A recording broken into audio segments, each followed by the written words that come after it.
running a little bit early. We'll see what we can come with. What can I do? Let me type in a little thing just in case somebody jumps in on the sorted stream here. Continuing with replacing Darwin. I got the updates from the last week's episode straightened out. This one, he continues an awful lot of the same data field that he's been doing for the last reading a couple of weeks, retreading the same technical sources. But this time he throws in a couple ringers. He put in the idea that modeling by creationists able to account for flood genetic diversity, and cites a couple of things from his fellow buddy Robert Carter and Company, a 2015 paper on modeling biblical human population growth, and a 2016 one, The Genetic Effects of the Population Bottleneck Associated Genesis Flood. This may not be on the thing. Oh, and there's our patron. So we'll thanks everybody on the patrons. Ian Chen amongst the patrons is presumably debating Kent Hovey as we speak. I got to catch that one at some point. I gave him some primers on the ALU pseudogene, and so we'll find out what that's going like. From what I've heard in the scuttlebutt from Dan, it's a fairly zippy open he's got. Ian is a fun one to listen to. He's far more cherubically aggressive than I am. Anyway, part 2 on this is actually connecting up with Carter stuff, because there's a 2018 ICR pamphlet that basically retreads the same notions on human races and where they came from, and that there's supposedly a secular project on ancient DNA remains, the human genome diversified more than 5,000 years ago. And that turned out to be a link to Jeffrey Tompkins, who was, and a couple Jeffrey Tompkins pieces, and that's supposedly all with the Babel episode. Well, this one's actually going to be commented on in volume 2 of The Rocks Were There, because it's a juicy example of Tomkins as well as Jeanson misrepresenting source material, and so too Carter, because some of this stuff actually churns up in some of Carter's stuff as well. One is a Tennessen paper from 2012 about the 5,000 year, and I'll be able to put that up. And there's also a 2013 one that was drawing on the Tennessen paper that built on that, and I'll be giving a link to that as well. So you'll be able to follow up on all the little pieces here. None of it's matching up with what Tomkins is claiming about it, and therefore everybody that's relied on Tomkins or relied on the spin on this thing have simply got it. The Tennessen paper is talking about a burst in population growth, not populations from just error out or Adam and Eve out, but populations that all existed back hundreds of thousands of years ago. And that the genetic existence 10,000 period on makes a lot of the origination of some of these mutations within it. These small SNVs, small nucleic acid variations. And the 50 was relating to the European to the population, not, and in fact, it was a lower rate than what was seen among Africans. But it was context of, whoops, what's going on my screen? What is happening? There we go. Suddenly had a glitch up on my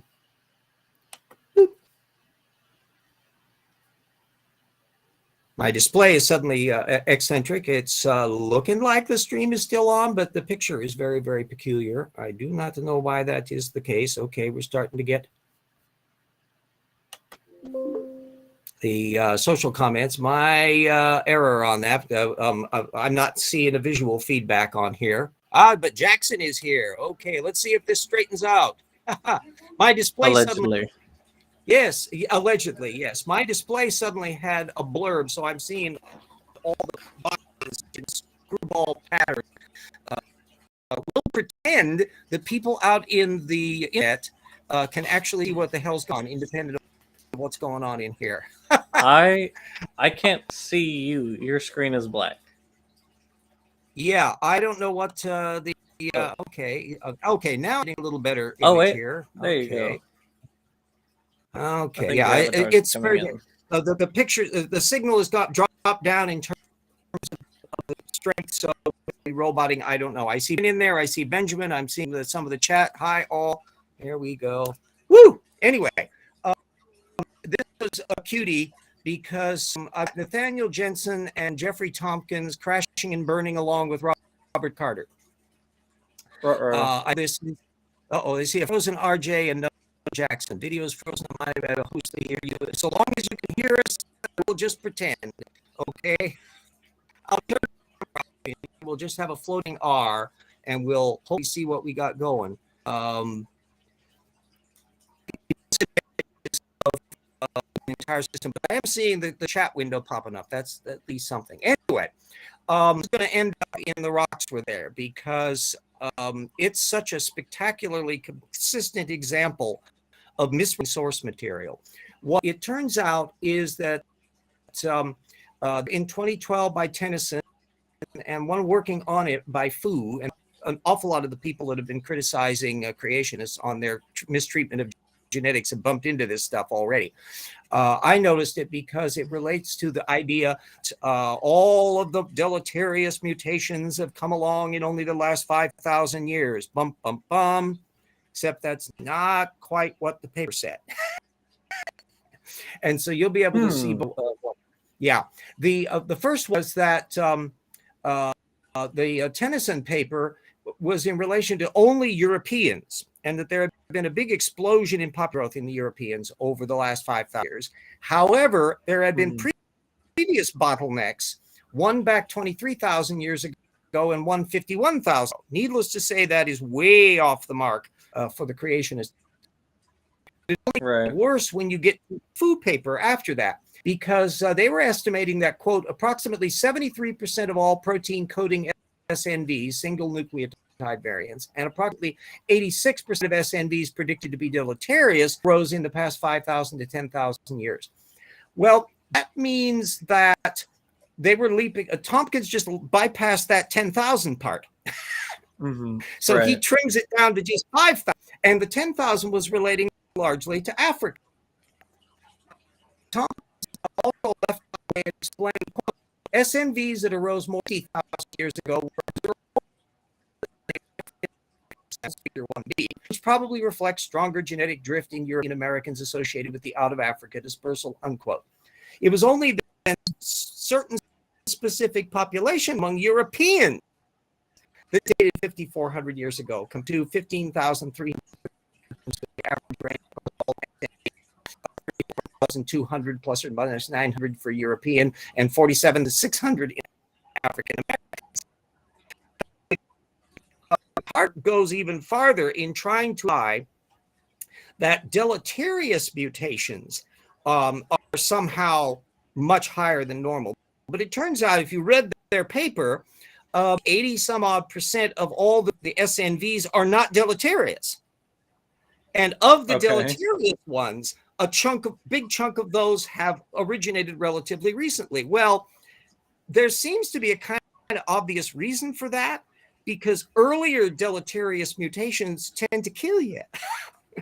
So they're not going to be represented in the existing population. And not only that, Carter knew about the information because he cited another paper by Henn that was actually on this very point, where they were talking about the explosion of population growth in the modern era was making it easier to preserve little blocks of deleterious mutations. So all of this stuff was just throwing completely off. Oh, let me bloody camera on. We're up to full image here. Let's see if I finally got let everybody in the audience know, if anybody's still there, what the hell is going on. I'm trying to turn my camera on. Nope, we have pictures dropping down. We'll turn our camera off. Yeah, we're doing better if we just have talking voices at this point. I want to say I've been making some adjustments. I've worked out that we can probably dispense the nucleotide codon assignment appendix for volume 2. That'll save us some space and allow us to insert the new material. That means we'll have the the geochronology stuff, and then the phylum appendix, and that'll lead immediately into the appendix 3, which will be the list of the kinds from the Barrowmans at Ark Encounter, and then appendix 4, which is all the legendary stuff on the Tales of the Big Slosh. That will be its own separate appendix. I'm also just tidying up the last minute. Hi there, reading Brain Bugs premiere, so just listening anyway. There we go. So apparently we got something going on in here. Nearing completion on the soft tissue stuff. You know what? I put a note on our discussion in on Twitter. I found a paper that delves into, I think, 100,000-year-old proteins extracted from bison latifrons fossils. Okay. As you will know, that's probably what Edge was thinking he was looking at as a triceratops. Yeah. There's actually been some genetic work on that. I stumbled across it quite by. It's too bad he's incompetent.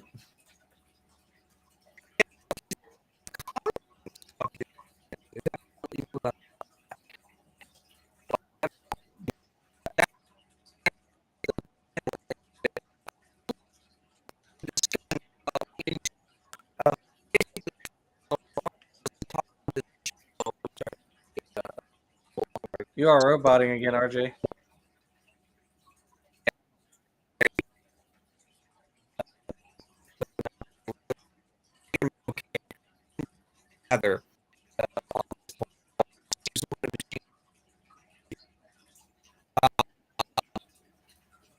We'll see whether or not, if you're nodding, give us a heads up about where you are in your end of things.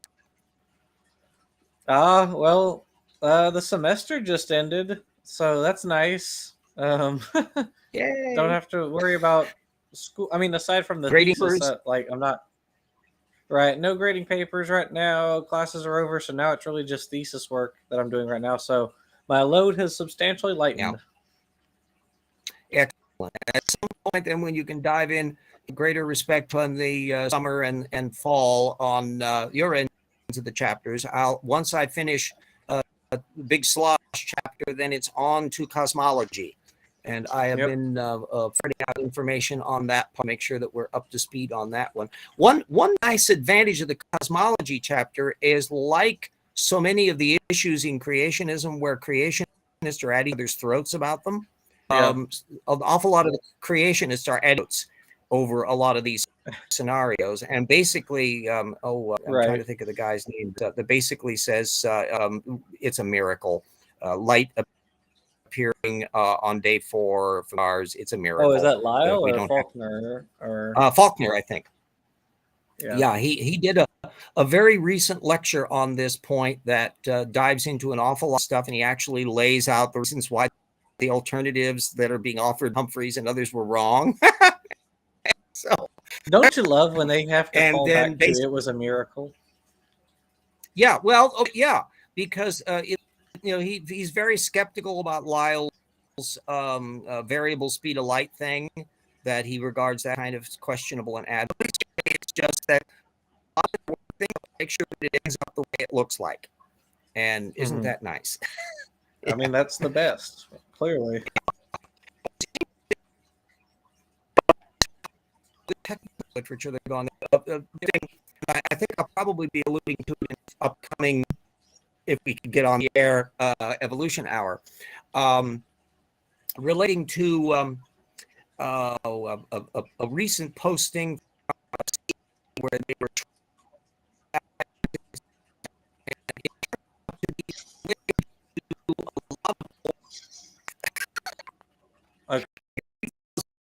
Okay. You're roboting really badly.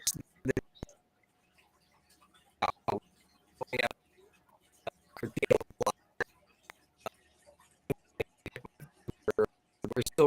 I'm going to go ahead and wait. You're sounding better again, RJ.